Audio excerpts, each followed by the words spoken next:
Obtainable from either the Mag Prime Vault Unsealed 2 pack, which should end around July 26th, 2016, or you can farm for the parts. The blueprint is Tower 4 mobile defense, the barrel is Tower 3 defense, receivers Tower 1 mobile defense, and the stock, if I remember rightly, is Tower 1 survival. And then, once you get the parts, it's just 10 Oracle cells and 12 hours to build it. Remembering that even though the parts will no longer drop come the 26th of July, you can still trade the parts through the trading channel.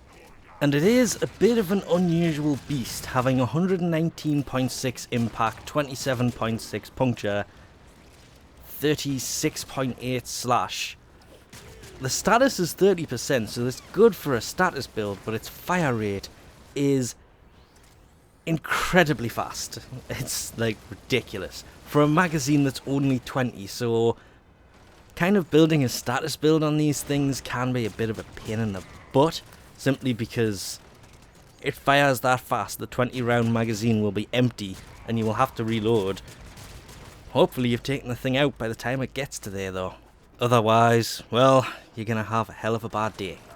The status build that I have on mine is pretty simple. There's point break, point blank even. The primed one, of course. The normal one still works just as well. Hell's Chamber because, well, multi-shot works just amazingly. Then I've basically got the 4 elemental mods, Scattering Inferno, Shell Shock, Frigid Blast and Toxic Barrage. I also have Vicious Spread on here, which a lot of people will disagree with, but shotgun should be close range, so that's adding extra damage. And honestly, there is no reason to use the shotgun ammo mutation unless you're using this a lot, because it will run out of ammo insanely quick. Which, if we take up against the level 140 Corrupted Heavy Gunner, is, wait for it, it's actually not that effective. You can see the life's hardly going down here. It should get a little bit better once the corrosive side of it takes the armor off, but well, there's 3 magazines. She's still alive and kicking. So though this thing is useful, you can see how quick it's burning through the ammo here. I've nearly used it all. Half health. And this is one of the main reasons that a lot of people weren't that sad to see it go. Yes, it does have a lot of damage.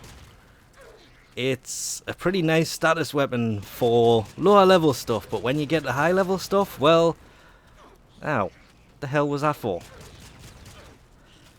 That's every round, and she's still alive. Get off the map.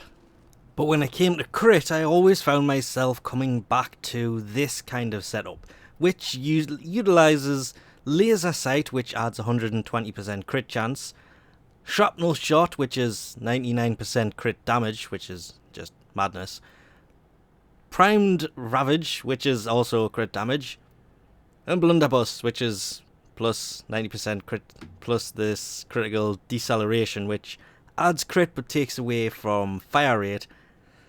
Depending on what I'm doing, sometimes I'll just take it off and put Hellshot on there, Hell's Chamber, because there's no multi-shot on this, which breaks my golden rule of all shotguns should have multi-shot fit. But this, well, with Charged Shell and Toxic Barrage adding 720 corrosive damage, actually kind of worked pretty well considering it only has a 35.7% crit chance.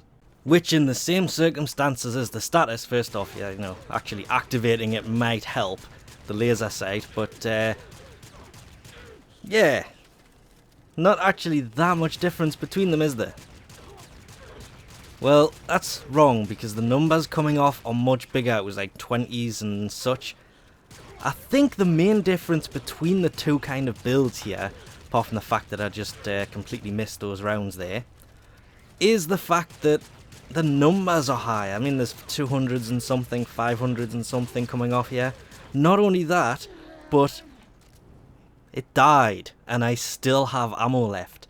that is the only reason I run around with this as a crit build, because clearly this thing is actually not bad with a crit build behind it, but god damn, this thing is still an ammo sucker.